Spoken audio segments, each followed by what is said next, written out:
In this video, you will learn how to generate a colour system in Figma using the Material Theme Builder plugin. Install the Material Theme Builder plugin. Go to the Figma plugin library and search for the Material Theme Builder, then install it. Launch the plugin. Open your Figma file, then go to Plugins, Material Theme Builder to launch the tool. Pick a primary colour, choose your primary colour brand. Then, the plugin we'll use is to generate a full material design colour system. Customize your colour palette, adjust secondary, tertiary and neutral tones to match your brand style and your design needs. Apply colour tokens. The plugin will generate colour tokens like primary, onPrimary or primary container. This can be used throughout your whole design system. Insert into your design files. Click Apply to Figma or a similar button to insert your colour system directly into your files as a style.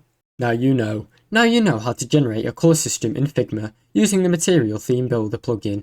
Thanks for watching. Don't forget to like and subscribe.